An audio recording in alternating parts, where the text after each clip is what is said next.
This is TWiT, This Week in Tech, episode 21 for September 4th, 2005. Wow,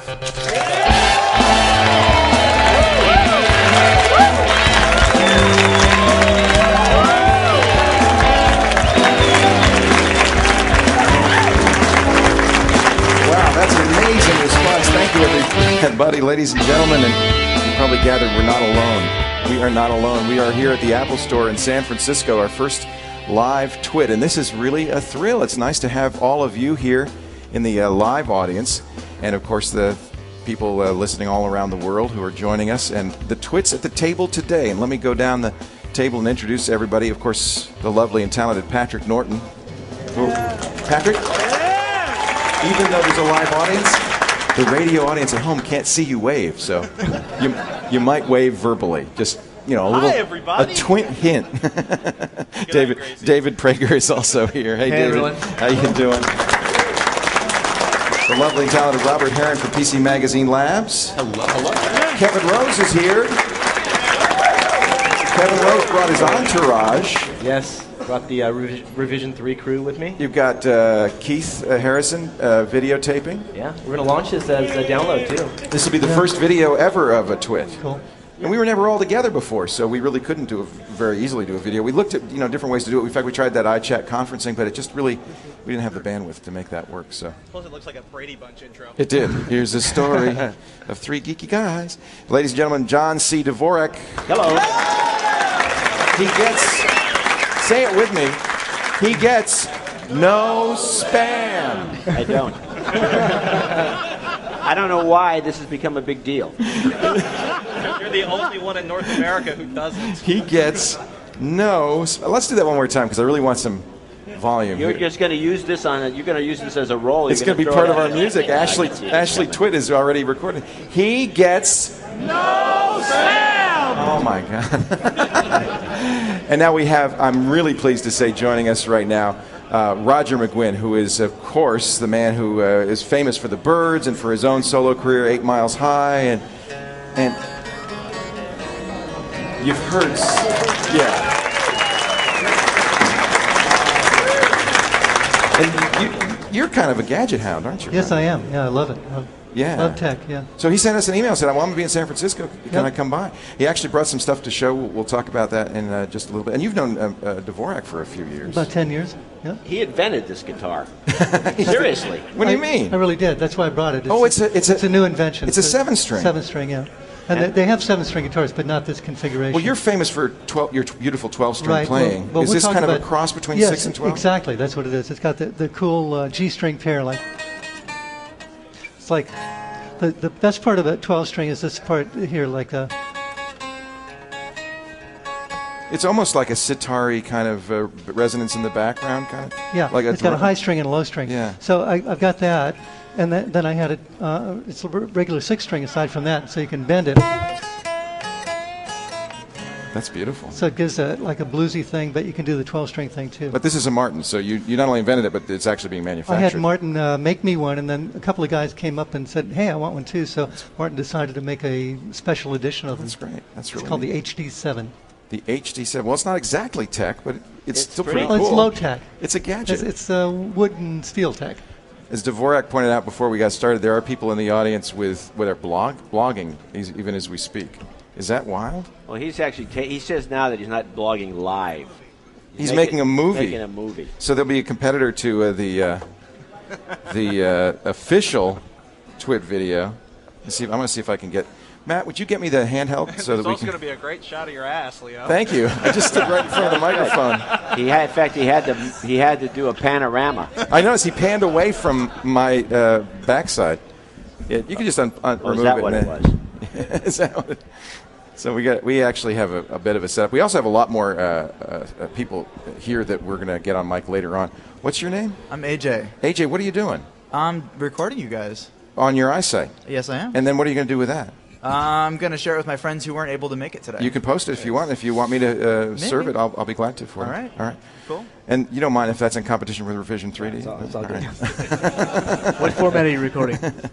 Yeah, what are you recording in, AJ? Is it What's that? What format? It's just QuickTime, Just a QuickTime recording into iMovie. So it's you could make 264. It's DV. Yeah, it's FireWire in. H264, whatever it wants. Yeah. That's okay quality. So Apple sent out this invitation. Did you get one, John, with the blue denim, the jeans, the pocket of the jeans? No, I don't get anything. The biggest revolution since 1,000 songs in your pocket. They invited everybody to this thing Wednesday. Yeah, I'm going. Well, I'm going too, but do you think there'll be a surprise? Because an analyst, like the next day... Well, we should talk about that here on the show. We've got all these brainiacs here, maybe some gossip mongers out there. Maybe somebody knows. Well, because I talked to Markoff the other day about it, and he says that everyone's still trying to guess what they're up to. John Markoff of the New York Times, well, he doesn't know. But this analyst, I can't remember if it was Morgan Stanley or whatever, but he said, oh, no, it's Singular's going to sell the Motorola phone. It'll be the iTunes phone. That's kind of boring. Yeah. It is boring. It doesn't sound like as big an announcement as the original iPod. No. I want the video iPod. Who wants a video iPod? How many of you think it's a video iPod? Definitely. Well, doesn't Steve say that video iPods are a bad idea? Isn't it Jobs that's That's Yeah, what I that's heard, what he but- says, because right now he's milking it with this overpriced iPod. It's going to change his So mind he once figures, sells well, them. until the sales start to flop a little bit, then he'll jack into a Are we allowed one to and change his mind. Can we say this stuff in the Apple Store? Are we allowed to? Yeah, they can throw us out at any time. I actually, did I say overpriced? I meant considering what the prestige aspect and value. Yeah, it's a it's beautiful. probably the It's a coolest. thing of beauty. It's, Thing you know, of beauty. It's a I have work of two. art. Yeah. John's not worried about being thrown out. He's worried about getting through the horde of angry Apple fans between him and the front door.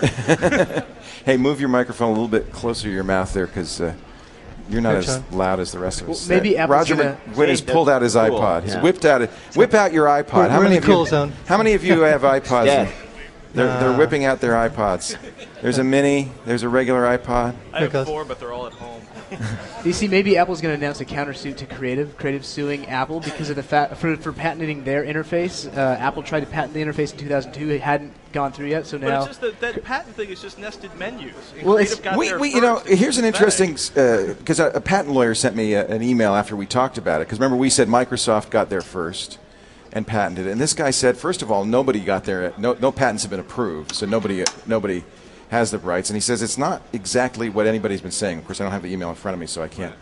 But this Creative is a real patent. I mean, obviously they're pursuing it, so they have a patent, and they're suing Apple.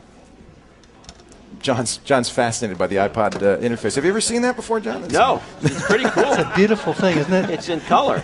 It's this one is. If the screen was bigger, it could be video. Creative's got problems of its own, though. They shipped something like 10,000 Neons to Asia. 4,000? 4,000 units to Japan with a worm on the install software. They put a Windows worm on the software. That sucks. Scan discs. What? So did they recall them all? Nobody seems to be following up on that. Nobody's heard anything from Creative about it. It's just Asia. Well, on one thing, it's like it's horrible that somebody's shipping, software, an install disk, a CD with a worm on it. But the flip side is, 4,000 CDs for installing a Creative product that's not particularly popular anywhere. The Neon. Yeah, followed by the fact that, Windows XP is getting ransacked on a daily basis anytime you go online. It's like, yeah, big deal. Keith, I hope you're getting this. Roger McGuinn showing John Dvorak how to use an iPod. That's a moment in history. Hey, how you doing? Another story. I think we've lost all interest in this one. Have we? Is there anything more to say? Well, Creative suing Apple. Is that a big story? Is there something to say there? It's interesting. It's kind of there's so many lawsuits going around the portable interfaces right now. Right. There's Microsoft in one direction, Apple in another direction. Creative's got. Ironically, Creative, which has like the ugliest interface on the planet, may have gotten the nesting menus or however you want to categorize it patent first. So they're going to sue them. So it's going to be another long, drawn-out legal court battle. See, we talked about this earlier. I said Microsoft will never sue Apple because they each have their patents in their back pocket that could cause a shooting war back and forth. But what has Creative got to lose? They're kind of are they not kind of out of the business practice? They can't sell their stuff. Well, they're actually they're the second largest provider of portable media devices or MP3 players after Apple right now. But I just saw a story saying they're going to start pushing sound cards because they're giving up on the MP3 market. Well, I was at a table with the CEO 2 weeks ago. He says he's going to keep doing it? Yeah, the CEO seems to have a very different opinion. And in terms of sheer volume, they're still turning over they're pretty much the largest, or from what I've seen, they're the second largest provider of MP3 players after Apple. But Apple's 80%, so second largest doesn't. Joke. doesn't mean. Well, yeah, but that's like saying AMD is a joke. You know, if you can get 10% of an $18 billion market, that's still a fair amount of change, right? I think the microprocessor market's a little bigger than the. I'm not arguing that it is. Okay, I'm not going to argue. Well, is it? I guess it is. Oh. Yeah, because even if iPod has to have an microprocessor, by definition, it would be a bigger market. Be iPod Plus market. AMD is sued Intel now. Intel's saying they're just a bunch of crybabies. Did you see that Intel release today, this week? There's a lot of things going on. Well, okay, let's talk about this because we never really talked about this Intel AMD thing. Is this a case of the time-honored tradition of if you can't succeed in the marketplace, sue? And that's what creatives do. If somebody sees somebody that they perceive are benefiting from illegal activities from their perspective, they should sue. They should sue. It's like if somebody shot, a friend of yours, and the government and the police department don't want to do anything about it, you can always sue for wrongful death. I mean, there are ways of suing people for doing doing wrong things. Now, who's right and who's wrong on the thing, the courts have to decide. But it wasn't thrown out of court. No, that's right. It wasn't. But did you read what Intel said? I don't have it in front of me, but Intel was whining and moaning, saying, right here, I believe. Kevin's doing Dvorak's research. Kevin's got this thing down. He's got everything you can bring up. Kevin's got a tab for it on Firefox, and he just pops right Except for that story. I don't think you sent that one around, Leo, did you? I forgot to send that one around. It sounds in this case more like Intel's doing the whining. Yeah, you're right. I'm saying they said there's no merit to it. You think that AMD is rightfully complaining that Intel is. It's the same thing Microsoft was doing. They're saying, we'll give you discounts if you... I recommend people go to the AMD site, or you can go to Dvorak.org/blog and you'll find the link. I recommend... He has a link to Intel.com there if you can't remember that. Hey, you'd be surprised. So anyway, you should go to the AMD site and then click on the complaint and read it for yourself, and you make your own decisions. It's very entertaining reading. I've read a lot of legal documents in my day, but this is the most fun one I've ever run into. It has merit, you think? It's hilarious. I never said that. Because you're very careful not to say things like that. I'm objective. He's a journalist, ladies and gentlemen. Yes, Patrick. Outpost Crystal or the CNET Google debacle? Well, I kind of we didn't talk about the CNET Google thing when it happened. It's now, 6 weeks old. Mm-hmm. But I thought John might have something to say about this. You heard what happened, of course. CNET wrote a story. Reporter was writing a story on privacy issues with Google. And she looked up Eric Schmidt, the Google CEO, and using stuff that she found on Google, wrote an article saying, look, even Eric Schmidt, the CEO of Google, this stuff, and Google hit the roof. In fact, they cut off CNET. They said, we're not going to talk to you anymore for a year. Well, it seems to me that anyone can do that anytime they want to. They don't have to talk to you. But and so I don't think that's whiny. That's not. It's that's a little baby. wimpy, and that was Eric Schmidt's getting a little sensitive now that he's a billionaire. He's acting up. A lot of people do, but it seems to me as long as they haven't really messed with CNET's links on Google, in other words, well, that would be bad. So this is just a pissing contest. Who cares? I mean, the thing about the information on Eric Schmidt's, it's all something that would be available in any public filings. Exactly, all it was on that Google. Information is public. Right. It's not even that it was that private. What I've heard from some people who say work at CNET in certain departments was that Google was upset that CNET wrongfully accused them of using desktop search to catalog what was on people's desktops. They didn't like that. And send it back to their super secret Google servers where all the secret information is kept. I mean, the fundamental question is, and it comes back to an incident we had here on TWiT, last Saturday night, was how exactly do you guarantee privacy? Not that I would ever whine about somebody revealing something that was public. Well, the point being is our complete BitTorrent system has been redirected because our FeedBurner system has been redirected because you felt that they revealed information that shouldn't be public. Right. They said we had 41,000 subscribers. I think there's more people in this room. I think the issue with Google is that they're using their size and power to try to muscle CNET. They're trying to send them, and they're saying, hey, look, if you mess with us, meaning other media organizations, if you try to report us in a way we might not like, we're big enough and important enough that if we don't talk to you, you might care about it. Well, that's why I'm surprised John's not leaping to CNET's defense. This is how the entire music industry is run. If you work for a music paper, if you don't cover all the horrible little bands that nobody cares about, especially the ones that are total marketing fabrication, you will not get an interview with the larger bands, unless you're maybe Rolling Stone. I mean, that's just the way it's done in other industries. Well, there's a precedent. I mean, you go downstairs and find a Wiley and Sons book. You know, here's one other thing you have to consider. CNET's a news outlet. They can, if they wanted to, and which is what I think they should do. If they find this to be a problem, why don't they go after Google? Start investigating the company, writing a lot of negative stories. That always helps. I mean, there's ways of doing this without whining to us. Right. I'm not working for CNET. Why should I be defending them? Actually, they can't take care of themselves. They're a bigger company than I am. Reason this came up is the New York Times op-ed pages did, in fact, just publish an editorial piece saying it's shameful what Google's doing. And oh, it's so shameful. The New York Times does it. Who are they kidding? Yeah. Do they? Embargo Washington people? does it. If you don't ask the right questions at a big press conference, you never get invited back. I mean, Apple's the same way. Why do you think I don't get invited to these things? At least CNET knows why they can't get phone calls back. True. It was Besides that, you can always have a stringer go do a story and then file it with CNET. You can always circumvent the system. You don't have to, say, I'm with CNET. You know, you could be an independent guy, and they can hire freelancers to do this kind of work if they want to get a story out of Google. It's not a big deal. Anyway. I think that's pretty much says it all. Anything you on your mind right now, Kevin Rose? Linspire launches 5.0 They're going to give it away. Now, wasn't that because somebody else, FreeSpire? Somebody did this FreeSpire that was a Linspire distro that was going to be free. They've been doing this for a while, though. They've been giving coupon codes so you can get it for a couple days. They're saying just for a few days they're going to be giving it away, but who cares? I think Linspire is the worst Linux operating system out there. Yeah, somebody sent me an email saying, quick, you can get Linspire for free. I was like, yeah, it's terrible. What do you use? I can get SUSE for free. I can get Mandrake for free. Well, I would rather prefer using a Linux distro that you don't have to pay for. Debian? Like Debian. Well, it's based on Debian. What do you like the best? Debian.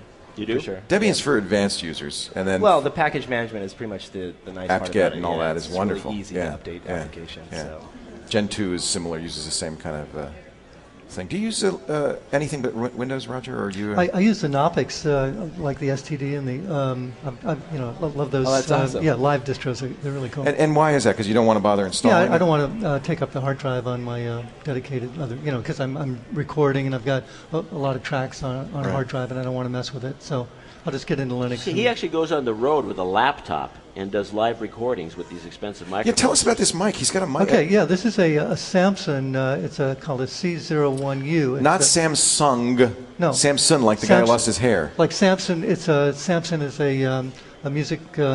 They sell hardware, music, like instruments and stuff like that. So they're well known? Yeah, it's Sam Ash. It's Sam Ash. Oh, Sam Ash. Right. Oh, okay. And this is their proprietary brand. And so it's a C01U. It's a USB studio mic. It's I think it's about a 19 millimeter large diaphragm condenser mic. So be very good for voice. Yeah, it's great for voice guitar. And musical instruments, right? Like acoustic How much do those go for? I don't know. It was.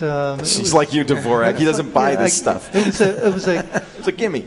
Yeah, it's But what's neat is USB. Yes, at least I have a ballpark figure. I think it's probably like guessing. under $200. Really? Yeah, like $199. What's the model again? It's a C01U.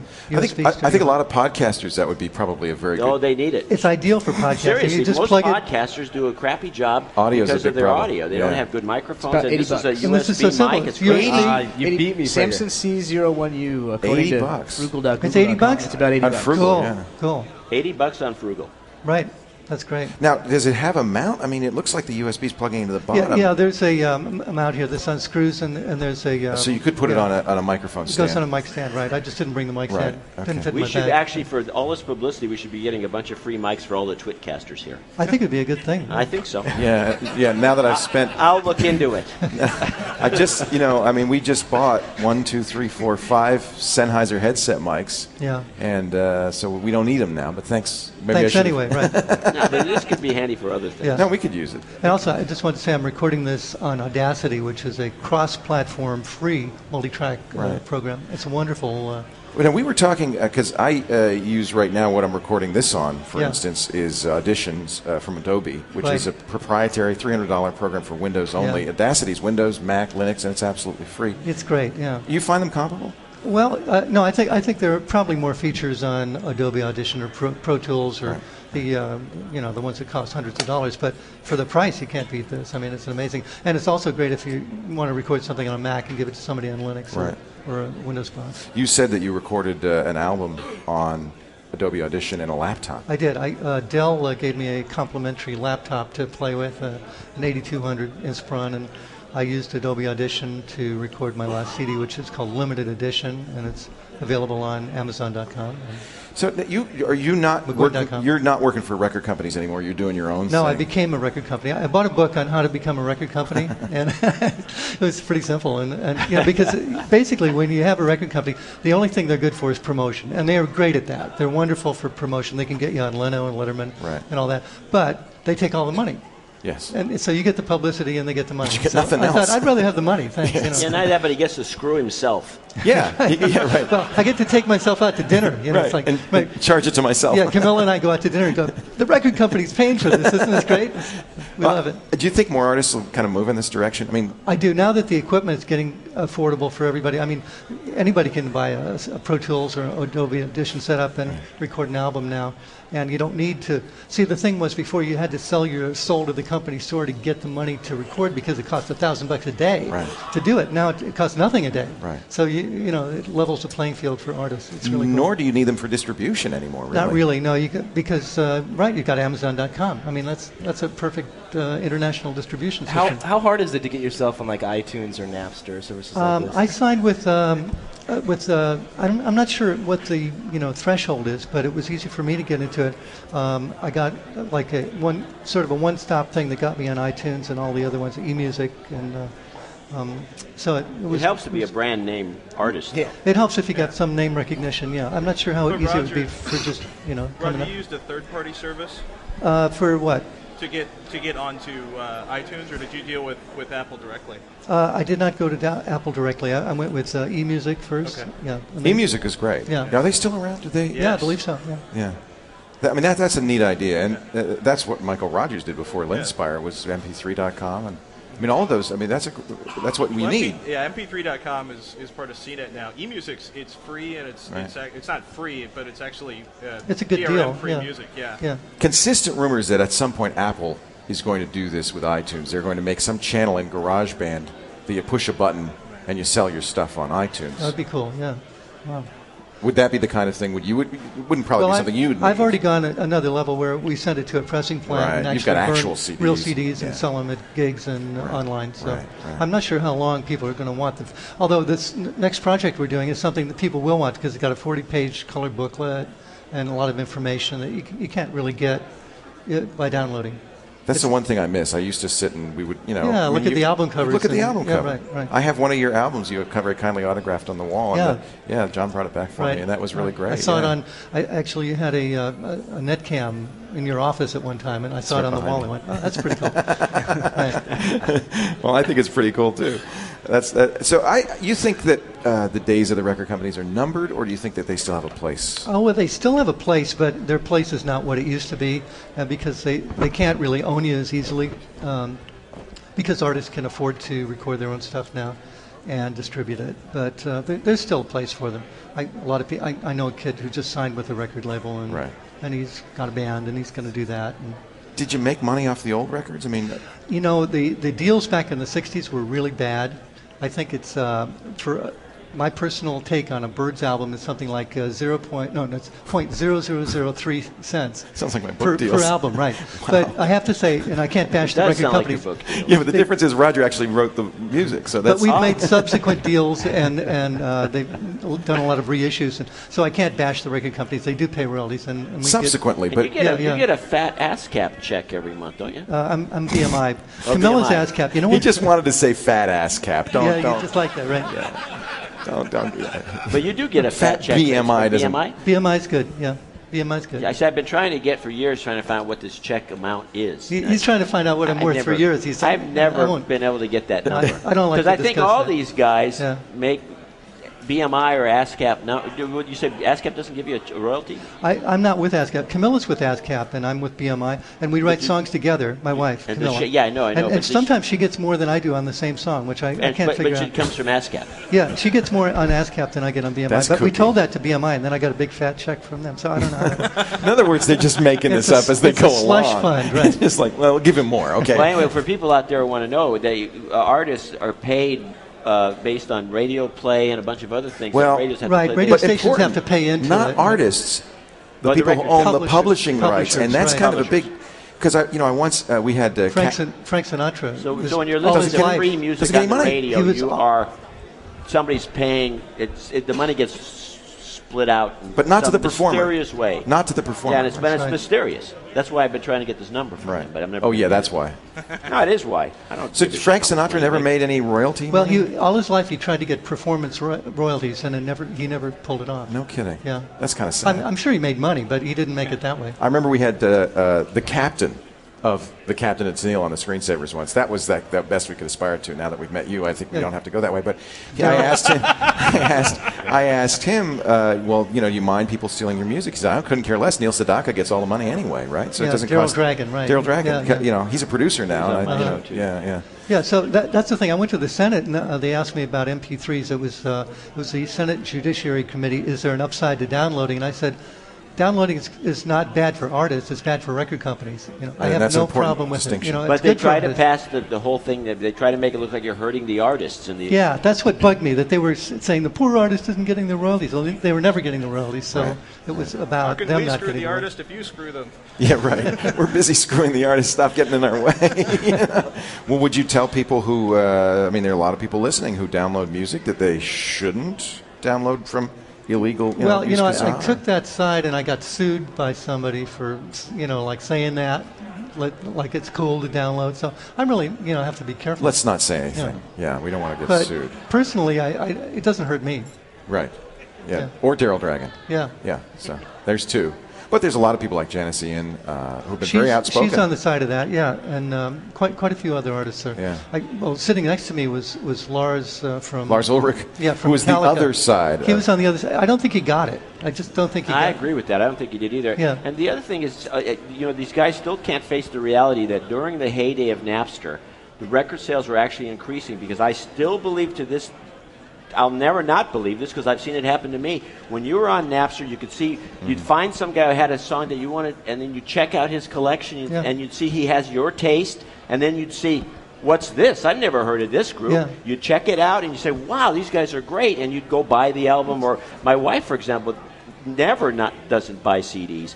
And even if, and then it seems to me that the latest thing they want to do is kill off iTunes by, these guys are now dicking with Apple to tell them, well, maybe we should have a variable rate structure. Let's charge $1.50. Some of the newer songs should be more expensive. I'm thinking the newer songs should be more. The old songs should be more expensive. The new songs, they should be pushing them out there. Yeah, actually, I don't mind if they charge $1.50 for Britney Spears, as long as I can. Seriously, as long as I can get.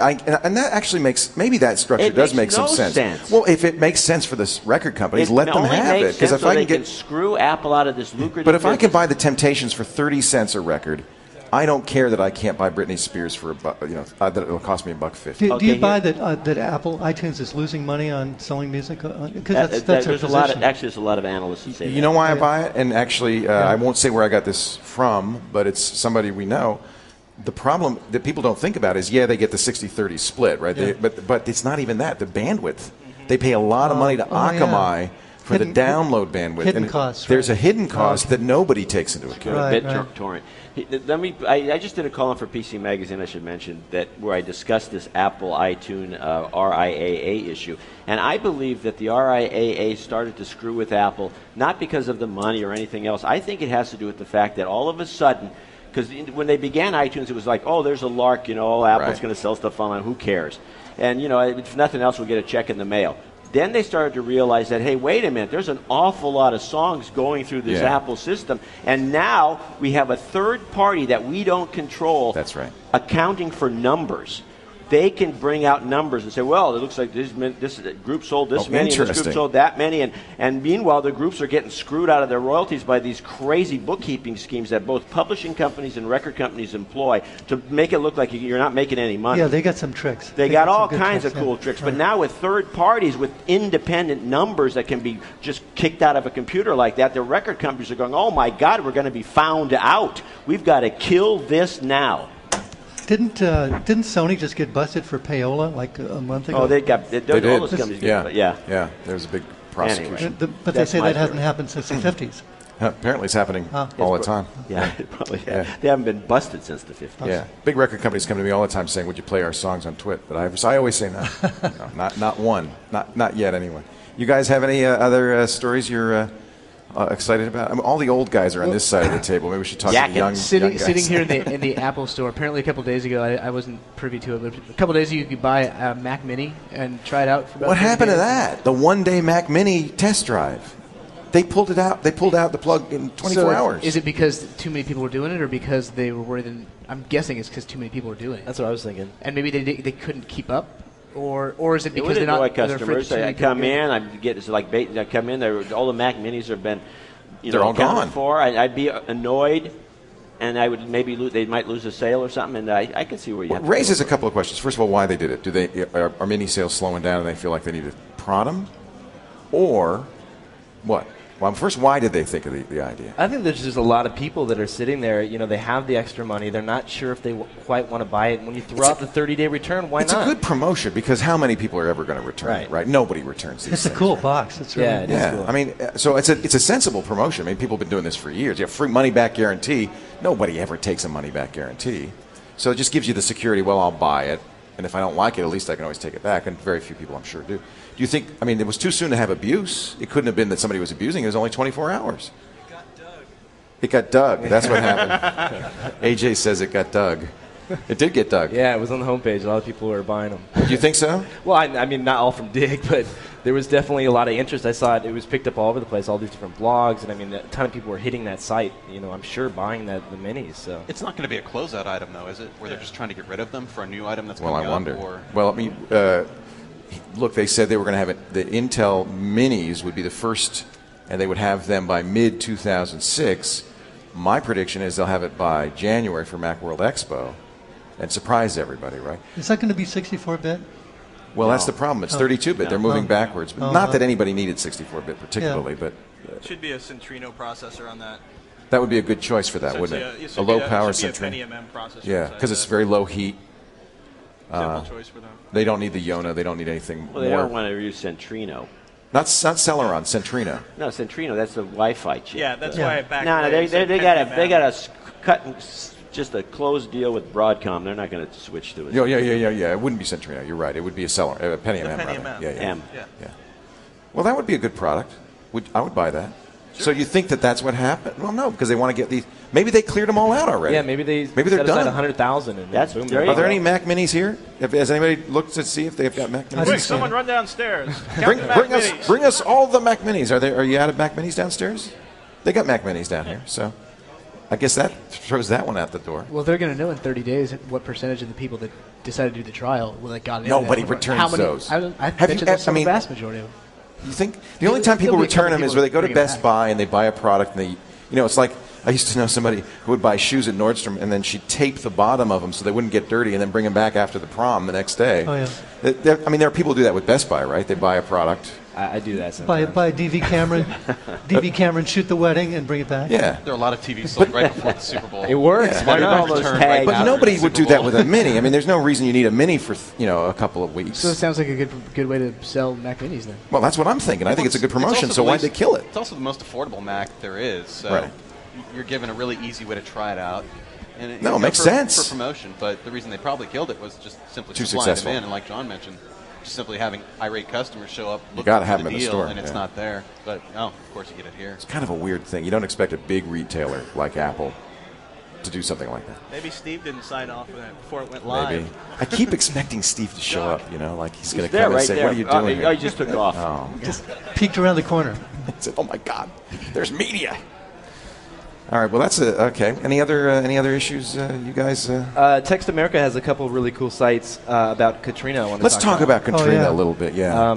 They came out with SafeKatrina.com and MissingKatrina.com on Text America, and they actually have people down there taking pictures with cell phones and uploading them. They actually go to where there's internet connectivity. I went right away to Text America because I thought, well, there'll be a lot of pictures, but then I realized there's no cell signal. So how are they getting these things up? They have actually, I talked to Chris, who's the founder of Text America, today, and he said that they have 400 pictures that they've taken of people that are safe, and they're going to be posting them. They're actually driving to where there's internet connectivity and then uploading the pictures. So. T-Mobile has offered free Wi-Fi if you can get, but there's no power. They're saying now 2 months before the power is restored to New Orleans. 2 months. Yeah. 80 days before it's pumped out. And who was the person who sent out the press release about WiMAX being a way to save people? Somebody did that? Well, so this was like somebody sent out a news story. Like, we could get you a signal. If there was WiMAX, people would have internet in New Orleans. At least those who haven't lost their battery yet. Well, yeah, and that's like the person who's saying WiMAX is gonna, Right. is gonna make internet, all across Africa. And it's like, well, we need electricity first and computers. More hamsters. Yeah. So I know we have a lot of listeners, by the way, in that area, in the whole Gulf area, and so our prayers and thoughts go out to you. Yeah. If you're listening at all, I mean, tons of people listening down there. It was really kind of neat to see how quickly the net responded. I was looking at the Red Cross page. Every time you went back, it'd be another $5 million. They're well over. yeah, they're getting a lot of money, but FEMA wouldn't even let them into New Orleans. That's what I heard. Now, what's the story It's on there? the redcross.org site. They couldn't get in. Apparently, the FEMA wouldn't let the Red Cross in. FEMA wouldn't let there's a bunch of... Maybe that was to protect them. Oh, yeah. And there's a bunch of airboat guys that wanted to get in to save people off the roofs, and there were people on regular boats who wanted to save people, and they were called renegade boaters. They didn't want them. No, it was all done by Homeland Security because these were all security issues. Yeah, but if there's guys running around with guns shooting at people... No. Yeah, there is guys running around with guns, but it was 3 days before before FEMA showed up in Manhattan. Yeah. When the trade centers did down, 72+ hours. FEMA's broke. Broken. FEMA may be broke, FEMA may be broken, but the point is if it wasn't for civilian response after 9/11. After 9/11, things would have been a lot nastier than they were. Yeah. And the idea, it's a horrible and it's scary, and people are behaving in unconscionable manner down there. But the flip side is like, why are you preventing a civilian? You know what I mean? It's like, I get it. You want it nice, you want it organized, you want it check boxes, you want your... No, it's a Big Brother phenomenon. They won't let people help themselves. I mean, I was blogging a lot of this stuff, so Isn't that what George Bush is all about? Let's not get too political. But let's... there's an issue here, and it has to be resolved. And the thing is, I think there's going to be a lot of moaning and groaning over the next few months. Very dramatic blog. Did you see the fact that Condoleezza Rice was shopping for shoes 2 days after the hurricane hit is ridiculous. And she was taping the bottom of them. No, she wasn't. They had to roust her from the shoe store because some woman apparently came up to her and started berating her for being in New York. You know about this? Yeah, she was in New York most of the time. She berated her, and apparently the store, everybody, Secret Service got freaked out, and they whisked her back to Washington because everyone was like yelling at the woman. Did you read there was an amazing blog from Network Center. It was DirectNic. In downtown right, New they're Orleans. downtown. They had amazing. They pictures. had their own generator. And they, they're talking. The trucks are coming with more fuel. We'll help. We don't run out of fuel. Well, there's a live cam. It's amazing. You could watch. In fact, there's a building that caught on fire a couple days ago, and they had it on the cam. The thing burning. I saw that. Yeah.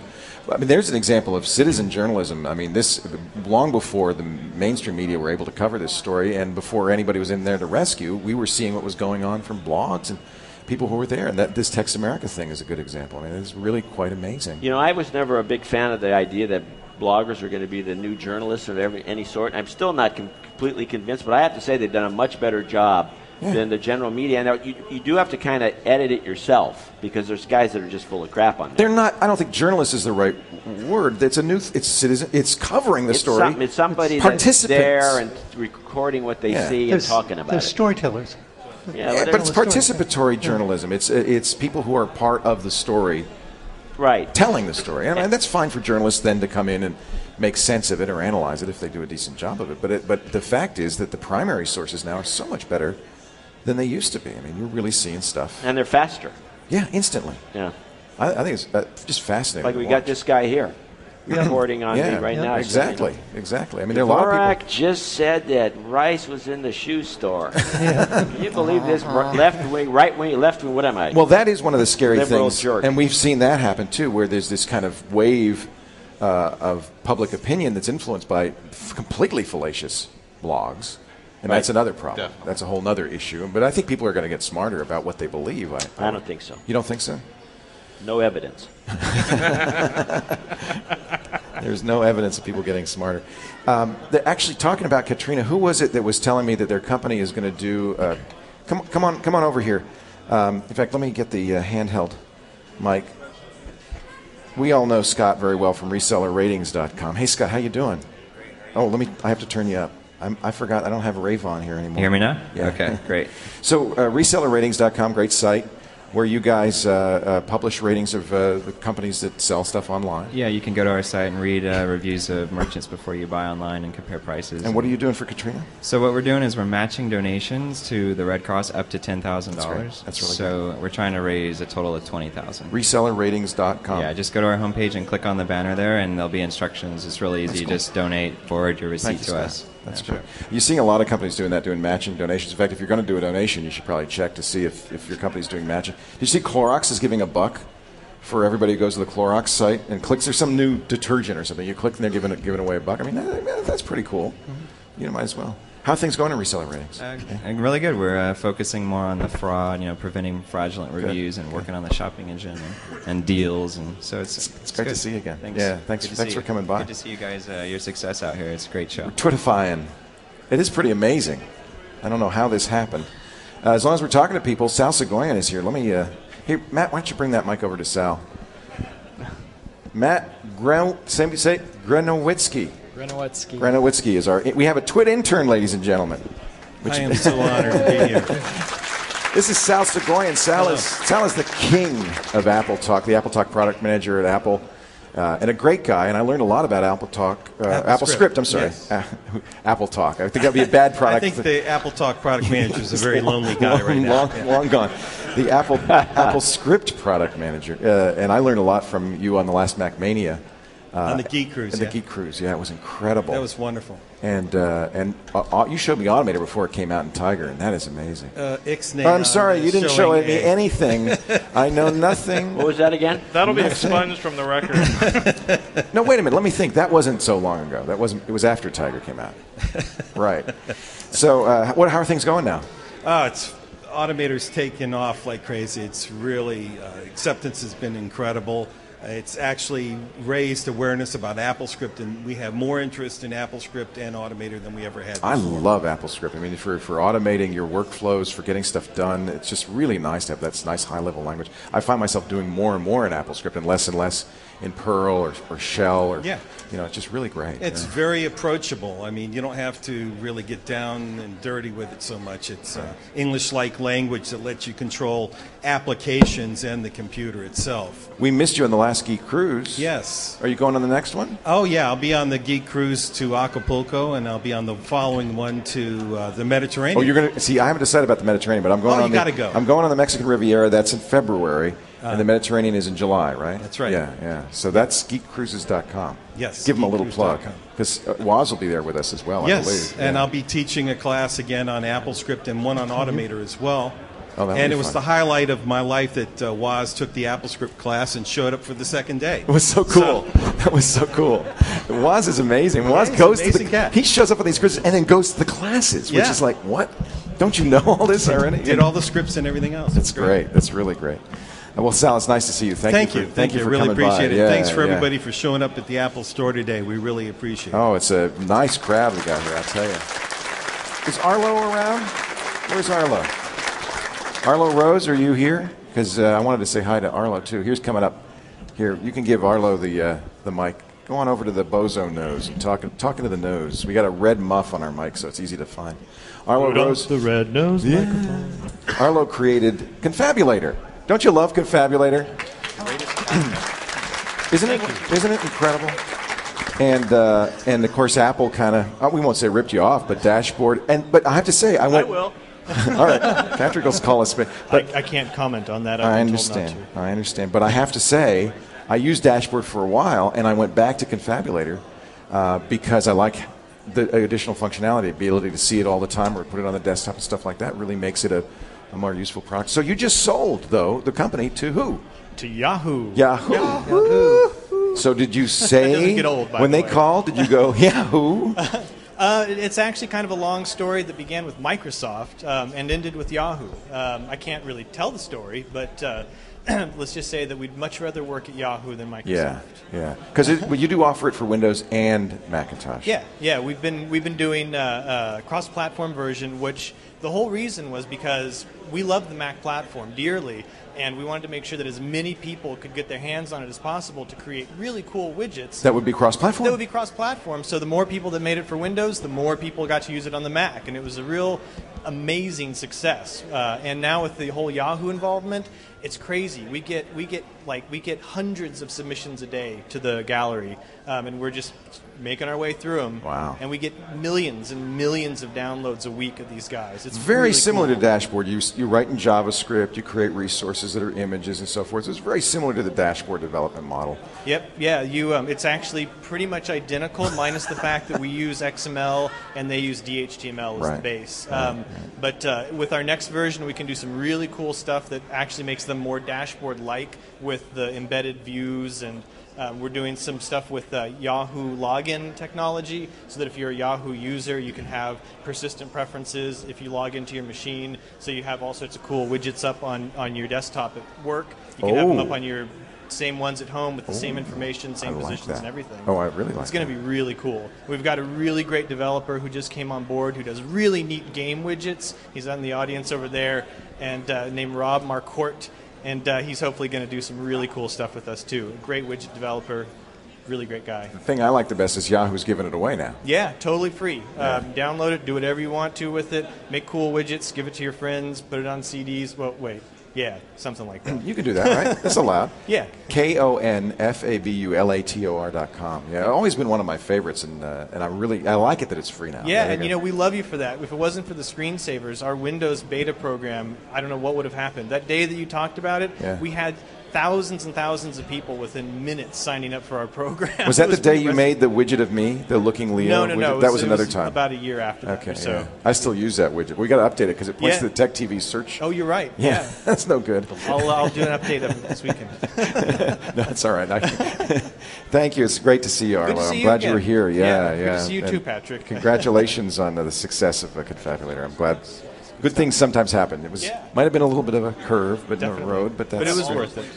It was worth it. Oh, are you doing the show notes today, Patrick? I hope you are. Will there still be a paid version? No. It's going to be, something I probably shouldn't say, but I will. There will never be a paid version again. There will never be Yahoo advertising built into the product or the widgets. Yes. And we hopefully, and I can't promise this, but there will hopefully never be Yahoo advertising on any of our websites, because we're in a business section that is not slated to make money. We will be making widgets that are like the Spider-Man 3 widget probably, but that's not something you need to download if you don't want to. And you don't have to be a Yahoo member to download it? No, definitely not. But I like the additional functionality of if you are a Yahoo member, your widgets are on all your machines. Do I have to then download the widget on each machine, or does it automatically I'm not actually sure how that part of it's going to work just yet. It might actually be something we keep on the server and then spread around if it's something you have installed. That's kind of neat, because then you're really customizing your desktop. Yeah, it'll be great. And you'll be able to do cool stuff with your actual, like your Yahoo Finance stuff will show up in your stock ticker. Your regular Yahoo weather stuff will show up in your weather widget. And again, you don't have to be a Yahoo member to use it. So basically, the business model from Yahoo's perspective is to do the things like the Spider-Man gimmick, so they can like It's actually, that's not the business model for Yahoo for this. Is that we're opening up all sorts of web XML APIs right now.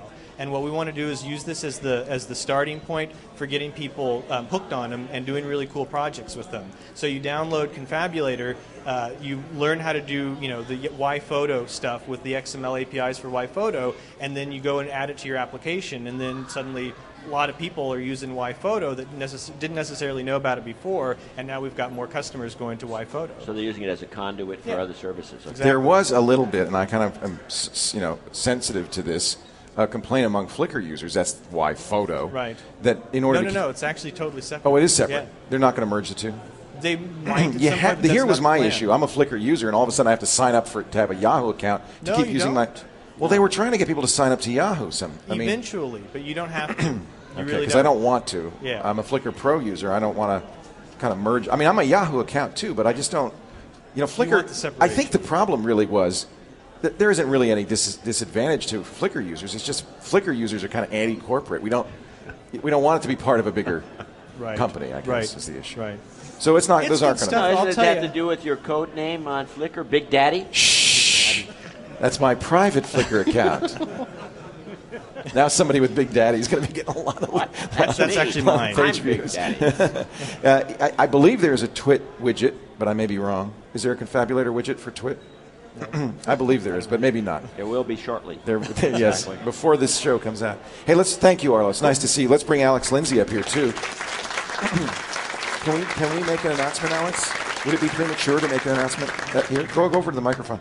Would it be premature to make an announcement, Alex, about what we're doing together, or no? No, it's fine. Can we say that? Yeah. Alex Lindsay, you may remember from Call for Help. In fact, he's still on Call for Help, the Canadian version, which is now back on G4. We just noticed because of the emails that I get. All of a sudden. Straight into Yeah, it's on a weird time. It's 11 a.m. Eastern, 8 a.m. Seems to be Pacific. effective either way. But at least it's back in the United States, so we're happy about that. Alex is our Photoshop guy, and he does Pixel Core, which is an amazing idea, which is getting people all over the world involved in 2 and 3D graphics design and learning how to do it. But then once they become skilled, they become part of the Pixel Core, getting jobs, more of the work. guild. It's a guild, right? Yeah. So, I mean, the idea was that 500 years ago, when you wanted to build a castle, there are a handful of guilds that you would go find. So you try to the Masons Guild and the Painters and all of those different things. And right now, for our industry, there isn't anything like that. Right. There's no way to find any. Sure, you can find 1 or 2 great ones. You just can't find 500 of them. Right. Which is what we're interested in. So we kind of and they're all over the world. I mean, you've got Africa, you've got Asia. Yeah, we have 36 countries. Wow. Yeah. So Alex and I are going to start something in a couple of weeks. Mac Break. It's a new half-hour internet-only television show. Yes. Yeah, on Macintosh. Oh. So we're really excited about that. We'll be and Roger, whenever you're in town, we'd love to have you on the show. Thank by the you. way, Thank you. We're going to videotape it across the street. I think over across Market. Yeah, our offices are like 100 feet from here. So, and we're going to do the first one in a couple of weeks, I think. Yeah, at the end of September, and then it should come up in October. Where so it's the first one? Is there going to be a website? How will people find out when it's available? It's Mac. Well, we're going to put out announcements, but it'll be MacBreak.com. Okay. Is the not the up website. yet? It's not up yet, but it'll be going up. There'll actually be some short daily stuff that starts coming out. So you'll start seeing stuff, hopefully on the iTunes music, or on iTunes podcasts and so on and so forth, that are little videos. That kind of get people prepped for it, and then that'll kind of build towards the full show. I'm really excited about that. That's we all of us as TWiTs, that's really what we're excited about, is the idea of IP content delivery. And I've been doing audio, and Kevin's been doing video, and I just really think this is the future. Well, the more you research it, the big thing is you have to question whether there is any future in TV at all. There's why bother? Is what you're is what I kind of start seeing more and more of, because you're. I don't have a TV. I mean, everything I get is IP. Right. So everything I watch on my laptop when I want to watch it. Me too. We're just testing the little Elgato thing, which seems to work pretty well. Where you can take your cable and record it. You can turn your Mac Mini into a DVR. That's the iTV. Right. Are you using the HD version or just the regular we got 500? the HD version. You did. So So it's. Do you do that, Roger? Do you watch IP TV at all? Yes, I do. In fact, I watch it all the time, and I download Kevin's stuff, and I watch it in the van. I burn it to video CDs and play it on a 20-inch LCD. I think that's the future. That's what I do. And the thing is that before there was constrained distribution. So you had broadcast stations, or you had cable networks, and the issue now though is with BitTorrent. I mean, most people think of BitTorrent as this way to pass pirated stuff around, but really, when you look at what BitTorrent does, is it lets any of us, it breaks that entire distribution wall down to, instead of, if I had a show that was, say, 500 megs and I put it out to 500,000 people, that's $100,000 of distribution that it would cost just to upload it. With BitTorrent, it's $500, and that's an entirely different reality, and that means any of us could make shows, and that's what we're going to do. Well, we'll see. MacBreak.com, and that's coming up later in September. I'm not competing with you, Kevin. It's all of us in there together. That's right. In there more the together. better, I think. I agree. Absolutely. I love Command N. Command N. Great stuff. Mike and Amber do that. Right. And, of course, Dignation has video, which is very popular. Now Now we're going to have video of There we TWiT. go. Now, is this going to be, Kevin, you're going to do this on a regular basis? This is just a trial. Yeah, we're going to run. try and do it probably once a month just to start, and then it depends on how much time Keith has. He's so busy. It all comes down to Keith. Yeah. He's the kind of the bottleneck. He's got to video it. He's got to edit it. He's got to produce it. He's got to get it out, right? Yeah. Can you get another Keith, or is there only one? There's only one Keith. There's only one. What do you use to edit? Is it I don't want to say because this is a Premiere. Mac store. Premiere. They use We use Premiere Pro. But we're Premiere trying to Pro. get a Mac. We're going to get a G5. Keith wants to get on a G5 as soon as possible. Yeah. and use Final Cut. Final the Cut. only Yeah. way, right? Yeah. Or is that what you would use, Keith, as Final Cut? Yeah. Yeah. You think so? We should. He should turn the camera around. Interview. Yes. I wanted to say one more thing about IPTV.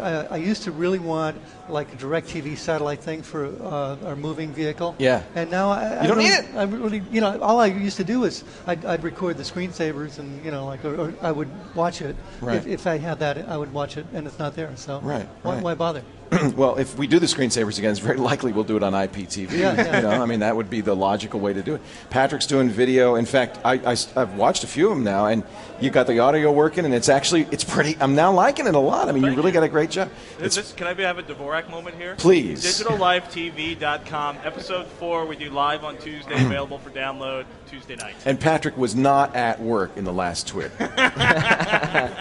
You did a masterful editing. You job would on never that. know. No. Oh. You would never know, would you? By the way, yeah.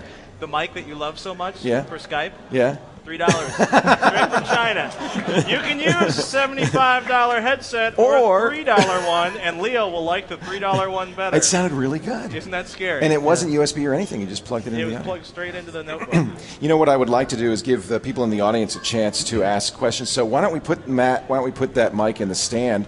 And if people, or actually, hold on to it, Matt, and you can actually get to them maybe. Yeah, it'd be easier. Yeah, it'd be a lot easier because they're all over the place. So if you you've get got a question, wireless for that. yeah, that's the next step is wireless, and I also need a phone interface, and I need a microphone for the guitars and the saxophones. Do you want to play a little bit for us? A little bit? Yeah, I'll play Roger? just a little bit. Let's see what. I'll hold my microphone Can you up. play that wild riff of 8 Miles High on the 7th string? Yeah, to make it work? I can do that, but I'll tell you what. You weren't here, John, when I was saying that. Hold your mic up to the guitar. You were. Yeah, we got to have a mic on the. Here, give me the little red mic, and I'll be your mic stand.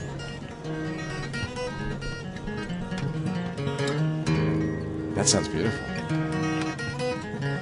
I really should be. I should put my leg up here because it's hard to in this position. I was telling you weren't here, John, yet, but I was saying that the last time I saw Roger McGuinn was 1975 at the Rolling Thunder Review with Bob Dylan, Joan Baez, and Mick Ronson, and he played 8 Miles High, and I was, in fact, really 8 Miles High. Huh.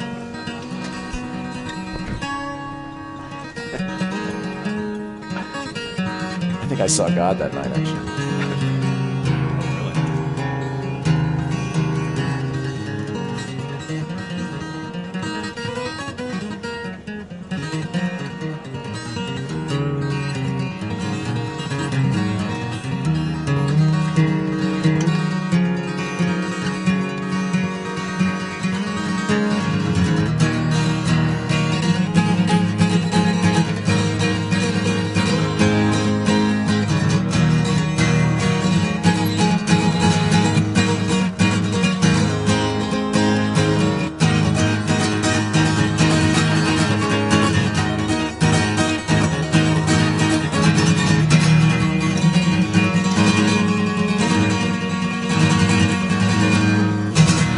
Yeah, Roger McGuinn.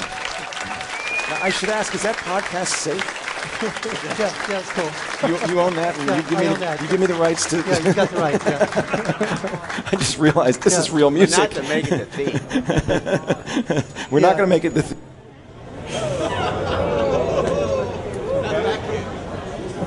Yeah. That's good. I just stepped on the power strip. Okay, you got a backup here. Wait a minute. You got a partial backup. Oh, wait a minute. Something's. You guys can't hear. You're not. Keith, can you hear us? That was good. Wasn't that good? Well, that was that. We're going to end with the Roger McGuinn, I think. I don't know why I'm not going to. Oh, I unplugged. This would be great for the video version. Oh.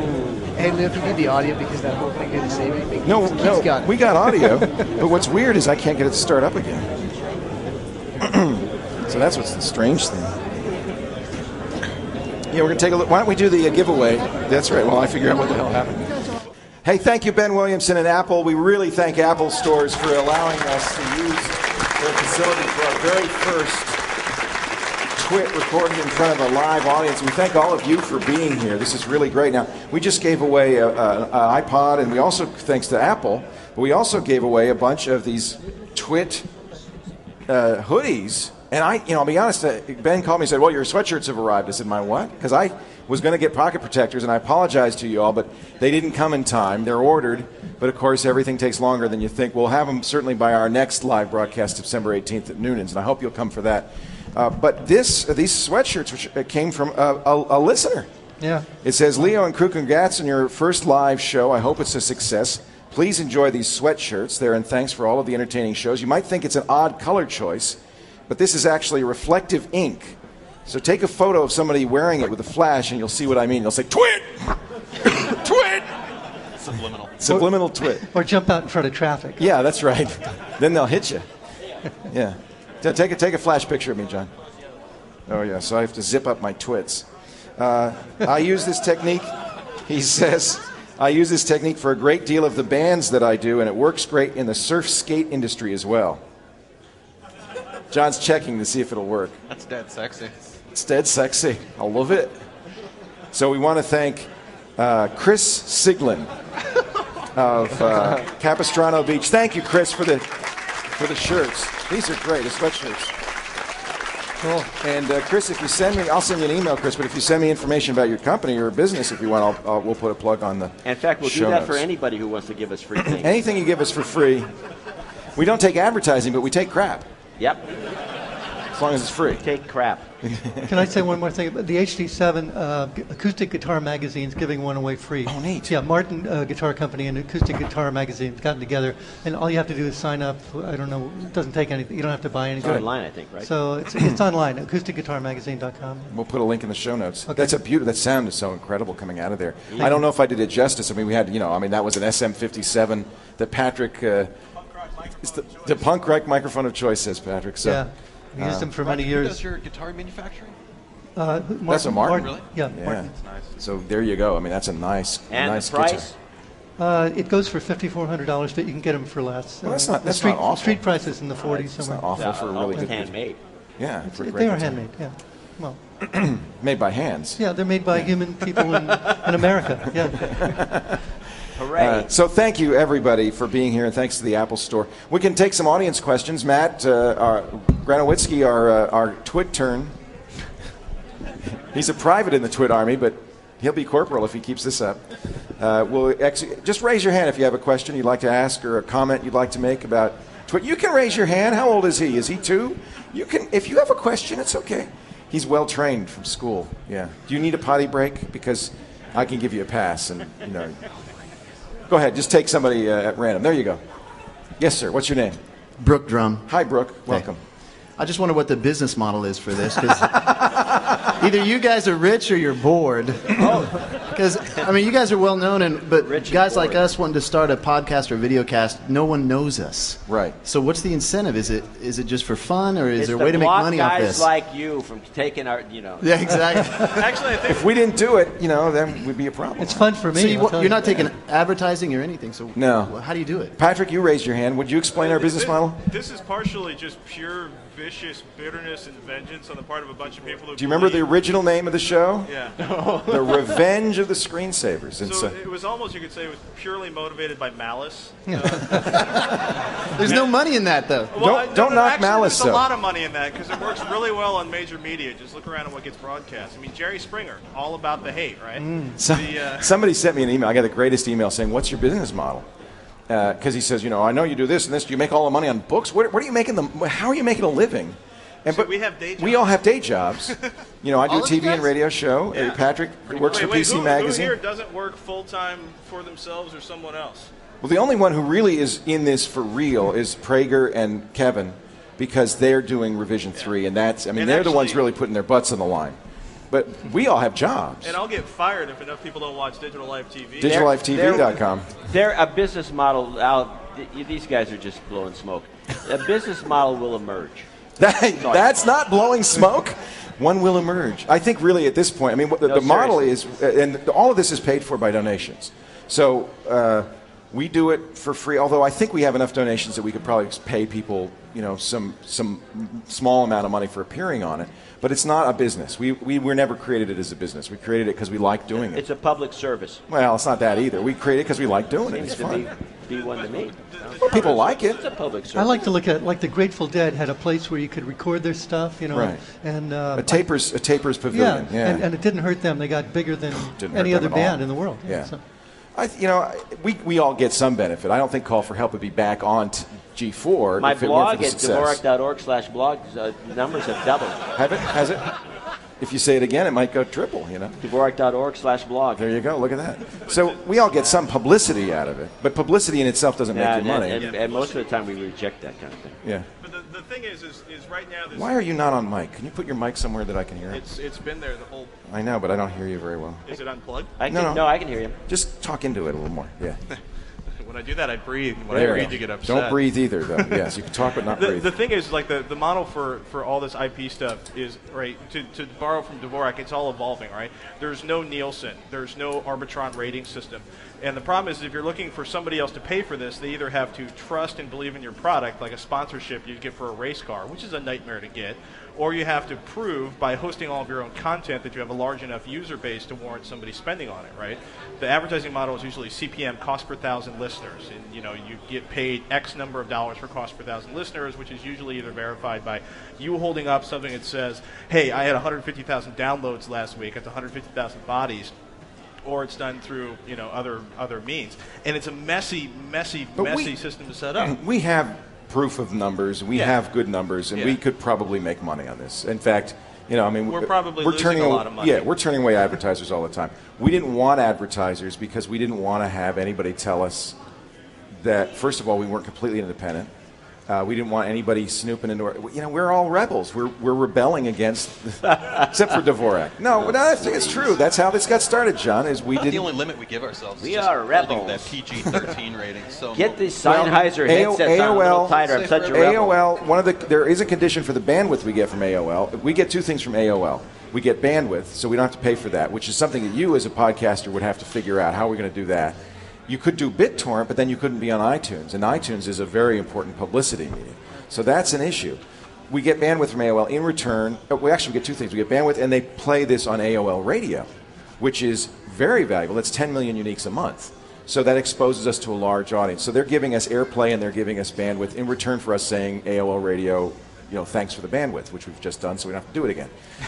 But that's the only business deal we have on this, and I'm happy about it. I don't want to have to deal with those people. I don't want to have to talk to an advertiser every week. Yeah, it's cool to be on your own. It is. I just love it. We're very lucky. Yeah. We can do what we like to do, and people enjoy it. I think that's a privilege. So there's not really a business model. I mean, if you want to do your own podcast, you could create one. Subscription or advertising be the two ways to go. But I don't think anybody is yet really making money on podcasting. You do it as a labor of love still. Yeah. Do you think, John was kind of skeptical about podcasting at first, do you think that podcasting will become a viable commercial medium? Yeah, and the funny thing about it is that right now, whatever our numbers are, probably about, potentially a third or a tenth of what they could be, because it turns out that the podcast technology, the way you do it properly with an RSS feed and the automatic download and the rest of it to typically an iPod. And if you look at the numbers, in fact, I see this when I plug the blog and then I get these hits, and I see the Mac numbers go way up. It's mostly Mac users that are kind of at the cutting edge of this whole thing. Yeah, well, and that's why... And when the other side gets in on it, it's going to be enormously big. I mean, and the numbers that we have right now, once I think the market settles in on the concept of iPod or a podcast being cool to listen to in the car, for example. A lot of people listen to them in their car or casually or when they're jogging. Once I think that becomes ubiquitous, which it appears to be headed, I think our numbers on this show will easily go over 1 million listeners. I want to be no problem. There is ego involved, and I mean, we would love to be the first podcast to have 1 million listeners. If that's the payoff, that's. But Roger, I mean, when you as a performer, and I think this is true of programmers. I think it's true of most people. Monetary, you got to feed yourself. Yeah. But really, it's about more than money. What really makes it is the acknowledgement of your peers. Exactly. I love the work. I love doing it. Yeah. I love getting on stage and playing for people and the feedback I get from that. That's the payback. That's ultimately. the payback. He It just really played for is. free. Yeah. Well, it's like that guy, the joke about the musician who won the lottery. They said, "What are you going to do with the money?" He said, "I'm going to keep on playing till the money runs out." But if people ask, well, what's the business model for open source? People do stuff I think human beings will do stuff that we love, as long as we can eat and have a roof over our head. We'll do stuff we love, whether that feeds that or not, and that people give us positive feedback. I think we've beaten this to death. Okay, next question. What's the name of your podcast? You're going to do a podcast? Yeah, vaultmultimedia.com. Vaultmultimedia.com, and what's it about? It's actually about how to use technology in churches. Love that. That's great. I'm going to do an interview with a Methodist church podcast next week. I listen to a number of Buddhist podcasts and religious podcasts. I think there are. My wife is about to do a podcast. John, don't look at me like that. My wife is about to do a podcast where she talks. She's a psychotherapist where she talks to people and just gets their life story. And you couldn't do that on commercial radio.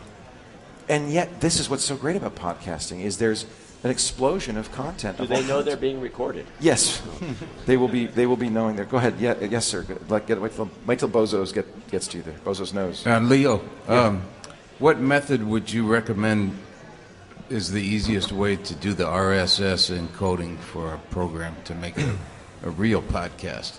Well, the easiest way is to do what Kevin, for instance, does with Dignation, which is to have a blog. What do you use? You use WordPress or? No, actually, we're doing it all in-house now. But we're using FeedBurner. Well, that's what I was saying. You had a blog with its own RSS feed, and FeedBurner, if you give it the RSS feed, will take whatever enclosures are in there and turn it into a podcast. So initially, that's how you did it, right? Yeah, actually, TypePad just announced that they're now doing the enclosures by default, so they're supporting podcasting. So then you could do it without FeedBurner on TypePad. WordPress does as well. WordPress too. Yeah. Does the FeedBurner have the extra code iTunes in there stuff? for iTunes? Yeah, it actually has a place where you can just browse. If you have album artwork that you want to put in there, you just browse, select the file, and it'll automatically put that into the feed for you. I was very jealous initially because I was struggling with the iTunes stuff, and Kevin's feed immediately was iTunes compatible. I was pissed, but it turned out it's because he was using FeedBurner.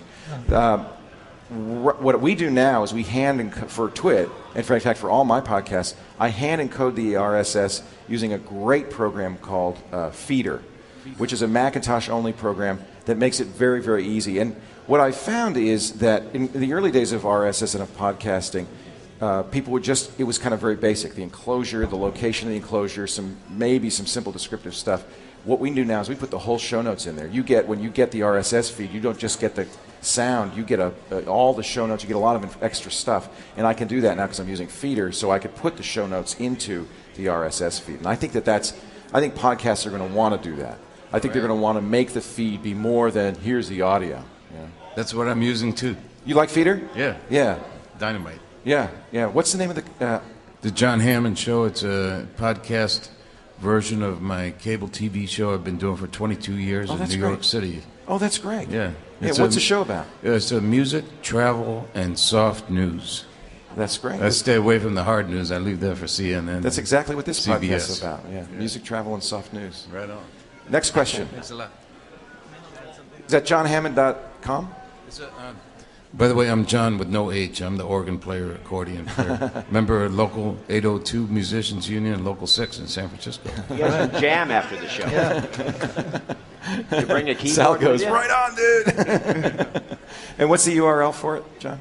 Yeah, you go to, it's on iTunes, and you go to www.johnhammondband.com/files/XML. Got it. I believe. Or something like that. Something like that. AJ, did you have something you wanted to add about that? Yeah, there's actually a really inexpensive way of getting a podcast on the internet using .Mac and a piece of software called, it's by Real Mac Software. It's called Rapid Weaver. Oh, cool. And it allows you to create a web page using cascading style sheets, and you can actually upload your MP3 online, and it will automatically create a podcast, like XML feed for you, which is pretty cool. That's really great. The only problem, of course, is if you get very popular, Apple's going to pull the plug on your .Mac account. Yeah, well, maybe. But that would be a good thing, right? Yeah, and .Mac is cheap, and Rapid Weaver is real cheap. So I love .Mac. I think that's a great cool. value. More questions from the... thank you, AJ. More questions from the audience. Yes, sir. Go ahead, Matt. You can get to him in the back. Yahoo just recently did a sale on their domain names for $1.99 a year. I saw that. Isn't that amazing? Why do you think they did this position? Because recently, lately, it's been $10 a year. So why do you think they did this $1.99 The actual cost, I think, of going to the ICANN with a domain name, I think is $350. So they're selling it at a loss there. But I talked to the Two Cows guys, and I think that they said it was around $3.50. So I anything heard $4. $4. It's in that ballpark. So anything you pay more than $4, you're overpaying. But it's all about the renewal, though. I mean, Yeah, But no, the Yahoo thing is you can get a 5-year thing for what? $20? $10 for 5 years. I didn't see the 5-year. That's an amazing deal. I don't know why they're doing it, because they want to. What? They want to sell you more services. It's a loss leader. It's a loss leader to sell you more services. Yeah. No, that makes a lot of sense. Take advantage of it. Yeah, why not? Yeah. Yeah, do some squatting. Go ahead. Just run to somebody with their hand up, Matt. You can't go that far. Well, maybe you can. This will be really. Earlier, those of you listening at home don't know this, but earlier I stepped on the power supply and unplugged everything. Maybe you did notice when you heard that giant. I can't wait to go home and listen to TWiT. I don't know what it's going to sound like. It'll this be week. in the video version. Yeah, We'll see you trip over. the video version will have what happened. That'll be the highlight. The audio version won't, because it went dead. Yes, sir. Hey, how you guys doing? I was wondering, where do you guys see PowerPC going in desktops after Apple drops the processor? Apple just ordered a bunch of new chips, didn't they? What is that all about? They actually reserved them. They reserved more PowerPCs. They don't have to sell them. I think it's dead. And a little bit more open, Kevin, where's Hacking with Ramsey at? When's he coming back? Ramsey, actually, he lives here in San Francisco. He'll be doing another episode of The Broken with us here in the next couple months. So. The Broken is back, and so is Ramsey. That's right. Yeah. People love Ramsey. Is he in the Mossad or something like that? Yeah, he's from Jordan. He's an awesome little hacker guy. awesome little hacker guy. He loves to hack. This thing on? Okay, good. Hi, my name is Chris White. I'm actually a Gen 2 developer, so thanks for mentioning that. Love Gen 2. Yeah. Thank you. Yeah. I love working on it. The question I wanted to ask you is, you're mentioning patents and whatnot. 2 comments on that. Number one, I found that there was a very interesting patent that was put out in the net about someone who actually, they patented the Tarzan swing along with the Tarzan yell. So if I do that, I could get sued. I don't know how they enforce it, but I saw this online somewhere. The other comment I wanted to make, too, was what are you guys' opinions on the recent, I think Intel's, or the Microsoft Developers Conference somewhere, they were talking about digital rights management through the actual hardware itself. And that if you try to play, I guess if you're trying to play like an illegal file or something, it wouldn't let you do it. That's TPM. Yeah. What's your general opinion on that? Sounds like a bad idea. Yeah. Well, and that was the whole furor over Apple putting TPM into the developer box, which we never confirmed that they were doing. And that kind of blew over. Yeah. That and Blu-ray, you're looking at the same situation where with updatable cryptography. Well, they learned CSS was a flop. In addition to, if you put a disk in that's not authorized, they could just as easily disable an entire player. So, I'll give you a really good example of where this reaches into your computer and it's a little too much. Electronic Arts. If you ever installed Alcohol 120% or Clone CD, which are 2 programs that allow you to crack games, but also put drivers on your system so that you can mount CD images, right? And I do that all the time because I have a spindle-less laptop. So I'll copy a CD, put the image on there so I can mount it. If, I think it's Medal of Honor, a couple of Electronic Arts games, if Doom 3 see that driver on there, they refuse to let you play the game. They presume that you wouldn't have that on there unless you were a thief and about to steal their program. It's like having a Cantenna. Yeah, it's like having a Cantenna. I mean, I'm appalled by that. Do you think you've seen that before? It's annoying as can be. I think it's more than annoying. It's not their business what I'm running on my computer. And 9 times out of 10, whenever you're patching a game, if it's a relatively small patch and you don't see really what the heck they did, odds are it's just an update for that copy protection scheme. To put it in. That's going to say, like, there's a back and forth game between the people like right, all 'cause they crack it. To make a workaround, get us off the blacklist, and then they turn around and release a patch that updates the security on the disk that was shipped to go ahead and re-blacklist them. And you go back, I'm seeing it less on some of the new titles, either that or they finally just given up on it. But for a good year there, every new game you had, especially the ones with, I want to say it was Star Force, or it was one of the two I think it turns people into pirates. I told the guy who this happened to, well, sure, no problem, just go get a crack and take that code out of your software. It's forcing legitimate users. The guy paid $80 for these games, can't play them because he once installed Clone CD, uninstalled it, but the driver doesn't go away because they think, well, maybe you're still going to mount these disks, and he can't play the game. And I said, well, just, here's how you get a crack. It's turning people into pirates. TPM will do the same thing. It's bad. Can you elaborate? I just say, what can I say? It a bad sucks. idea. It sucks. How's that? There you go. That's What, elaborate. what were those DVDs that used to evaporate, or what? Divx, Oh, man. Divx, right? Divx. The original Divx. Some DVDs Yeah, should then- evaporate. Yeah. Some. Let's get the gentleman in the UCSD T-shirt. I have a question for Kevin.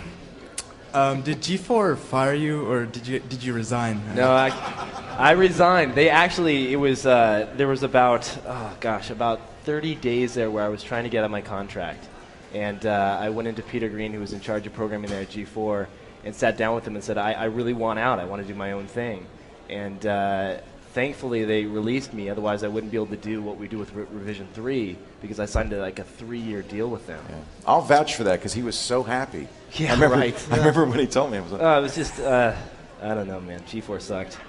There was a point where, I don't know. Well, that's going to go over big with the podcast. That's good. Yeah. Make sure to keep that on the tape. Yeah. Well, the only person here who could be hurt by that is me because I have a show on G4, but I don't care. Yeah, I agree. Oh, well, you can take it out then. I'm not going to take it out. Show, Kevin? Now? What's that? Well, Kevin's on Call for Help too, yeah. And it's really weird because I'm back on G4 now because I'm on your show, Leo.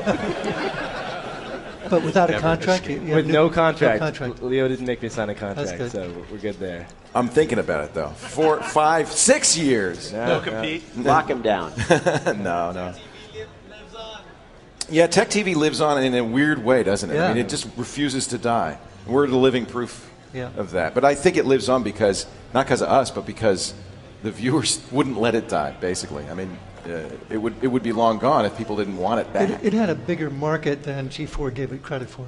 And I think that's the why truth. Call for Help's Yeah. back on G4 Yeah. is they're saying, even if it is in the 8 a.m. on the Pacific Coast. Go ahead, just pick somebody else, Matt. Along those same lines, do any of you guys who aren't on any networks anymore, what do you miss about it? And the other thing, have you guys seen the Asteroids Fossil Watch? The thing is awesome. I have one of those, actually. Does it actually play, or does it just do asteroids in the background? It plays itself. But you I mean, can't you can't. play it. No, I wish it could, but the watch would be as big as me if that were the case. So. I don't think so. You could probably make asteroids in a size that small. I bet you. Bet you anything you could. I mean, there's an asteroids widget for the dashboard widget. Is there a Palm Pilot asteroids version? Oh, Because yeah, you use the absolutely. Palm Pilot watch. There you go. See, there you go. You can play it on your Palm Pilot. Sorry, watch. lives. More questions? Anybody else? Actually, no, to answer that question, though, I know Leo and I miss, there's a pure, vibrant, nasty adrenaline rush you get out of making live TV. That's why we're doing this, Patrick. No, seriously. I mean, it's one thing for Patrick and me to sit sweating in my attic office with everybody else on Skype. That was all right, but this is so much better, don't you think? We like doing live TV. There was nothing like doing that, and There's a tremendous group of people at Tech TV. More talent came in and out the door than probably anywhere else will ever work. I miss that too. One of the things I hope we will do with TWiT in our live venue is we're just going to say to all of those old Tech TV people, we're in Larkspur Landing every Sunday afternoon. Come by. There's a place, a chair for you, and a glass of bourbon. And have a seat. We'll get Bordeaux for John. Black coffee for you, Patrick. Appreciate it. White wine for Dave. Roger, what would you like? I like some Chardonnay. Chardonnay, okay. Any other questions, or are we going to wrap this? Okay, I kind of have to work your way to the side here because Matt can only go so far with our microphones. So a couple of things I've got to make some notes. I need longer mic cables. Wireless. Get a wireless. Wireless For the audience. Get a room mic. Okay. And I need a power supply I can't step on. Piece of tape around it. Yeah. If I would just sit down, and it'd be fine. I just can't sit down. Yeah, go ahead. Quick question. I just want to know, is there going to be any element of estrogen on this? Yes. We've had like Megan Maroney, we tried to get her on. Gina Smith was supposed to be on this week. If the women had a little more No, you know what the problem is? they'd show up. No, you know what the problem is? They all have babies. So Yeah. Megan has twin boys, and Yeah. it's hard for her to get away, but she Right. swears, she promises, she's dying to do it. And Gina Smith was going to be here, and her son, her 2-year-old Eric, has the flu. So she couldn't make it today, but she will probably be on the next TWiTcast. And I've invited Kate Patello many times. You haven't heard from her. She lives in New York, and that's the problem. But absolutely, I mean, I don't want it to be a boys' club. That's not a problem. We would love to have some women. Jessica will be Because back. Right now, it's just 5 weenies and a whatever I said in that posting. So What did you say? I think the show consists of 5 blowhards and a weenie. And you're not going to identify the weenie. Of course not. So we'd like to have some female blowhards too. Yeah, well, you can't have a female weenie, or could you? I'm out of here. I'll edit that part out. Go ahead. Good call. Another question. Yeah, hi. I just wanted to ask a question about privacy issues. I'm into genealogy, and I'm always looking up dead people, and I happen to look up live people. And to my surprise, I can find online, unprotected, my birth date, my mother's maiden name, and everything. And home address. Your home address, everything. And so this is what my bank and my credit card asked me to protect my account. Right. So what do you suggest we do? I mean, I'm safe. I got married. They can't find me. But you guys... They will. You know. They will find you. I don't have a suggestion. I think the problem is this stuff is public. Or something. Yeah. I move frequently, so get your changing an friends address to put your 3 or 4 times in 1 year helps a lot. If you didn't buy, the problem is you've involved yourself in the economy. If you didn't buy a house, if you didn't have a credit card, if you don't vote, if you don't have a data trail, you're invisible. But I mean, we all want to live in the economy, so. Right, but this is being put out by official records from the state of California, but vital records from the various. Remember that for years, county records, and for good reason, were made public, but you had to go to the county courthouse to see them. Right. Well, now those records are online, and I think that probably the best thing to do is to go to your state legislature and say, and this happened with the Teresa Saldana case, where she's an actress who was assaulted by a stalker who found her home information in DMV records that were online. At that time, the state of California yanked those DMV records, and so they need to do the same for other local records. But right now, that's who has to do something about it. You cannot protect yourself because those things are public record. You know what? We just bought a house, and I get in the mail every day solicitations to refinance my house with the exact amount I paid for the house. You have a bullseye on your forehead as soon as you buy a house nowadays. Have a baby, and you start every year now that my child has a birthday, I get junk mail from people that the hospital sold my information to. So it's very hard to protect yourself, and I think that really that's the only people who can do anything about it are the government. Yeah, but the government, there's a long tradition of people walking into the DMV office with a $100 bill and a plate number, going through former police you can always get it. Doesn't cost $100 anymore. Yeah, you go online for $50. Always get that. I mean, there's full rundown on just about anybody. It's a shame, but there's a nasty side to the whole information wants to be free, and the flip side is information has a very interesting habit of following. If there's money, the information's out there. You can move, you can chase your phone number, basically without dropping out of society and going to a barter system, moving to Baja and checking off the grid. Your information's out there. You raise a really interesting point, though, because that is the flip side of the thing that we celebrate so much, is that information wants to be free. Music wants to get out there. This stuff, the podcast, the video wants to get out there and spread itself.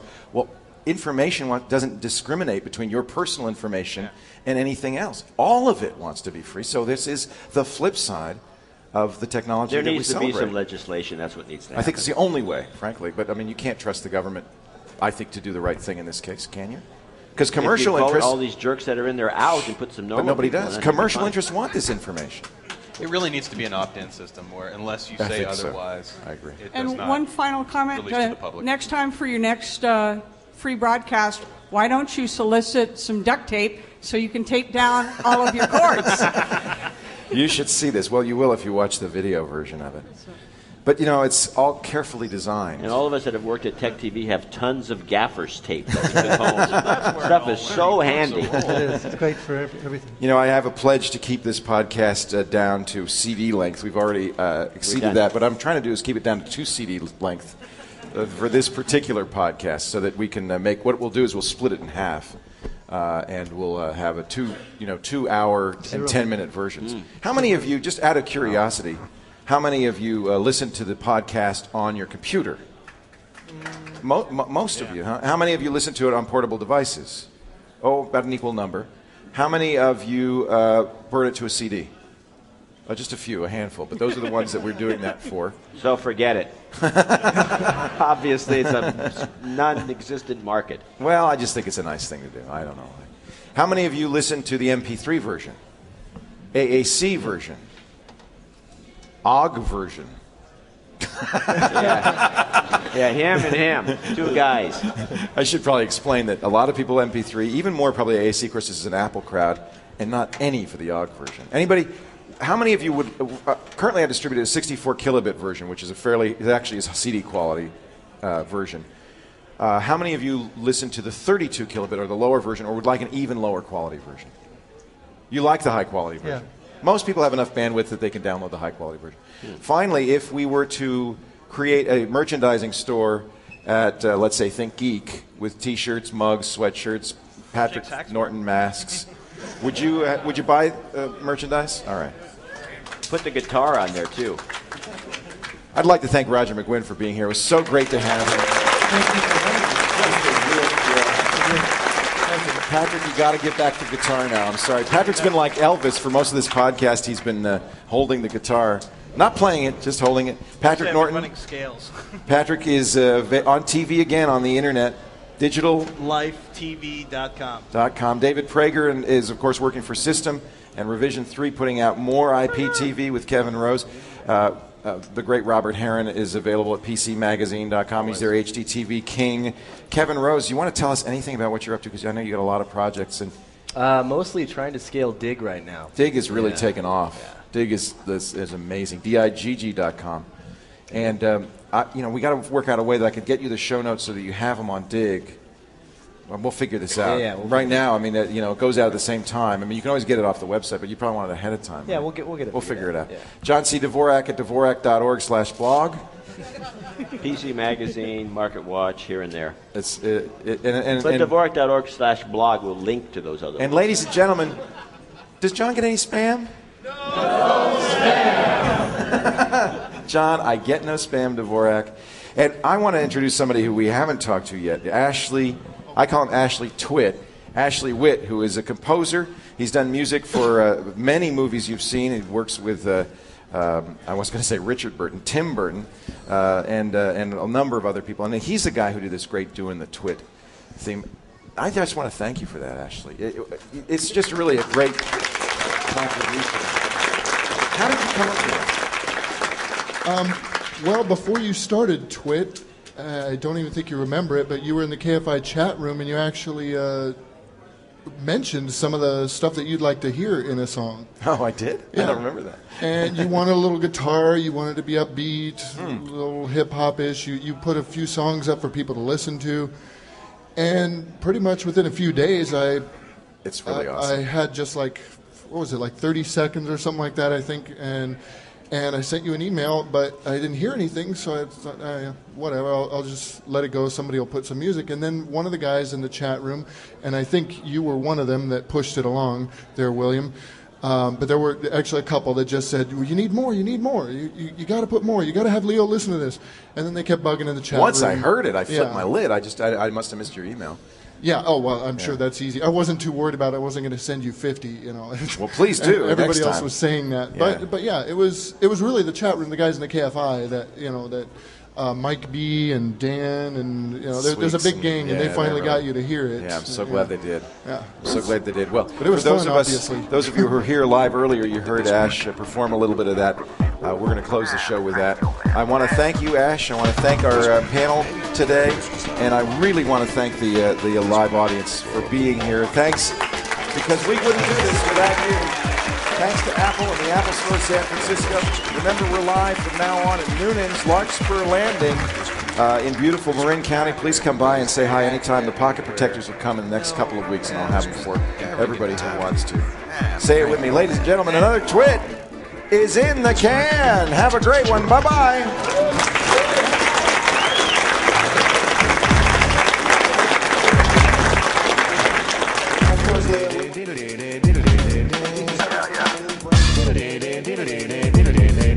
Round the horn.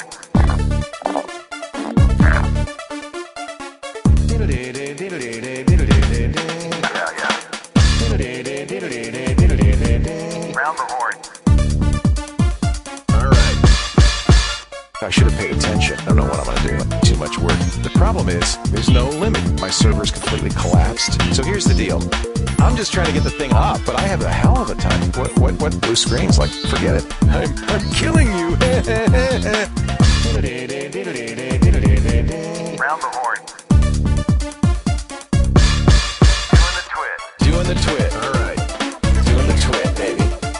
Doing the twit. All right. Doing the twit, baby. Doing the twit. All right. Doing the twit, baby. Doing the twit. All right. Doing the twit, baby. Doing the twit. All right. Doing the twit, baby. Let's go round.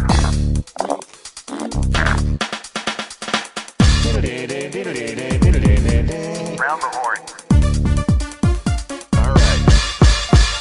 PS3, handheld device, memory stick, Linux, Napster, Megabyte, SIP phone, McAfee antivirus, Microsoft MP3, Service Pack 1, Service Pack 2, Service Pack 2, screen death, firewall.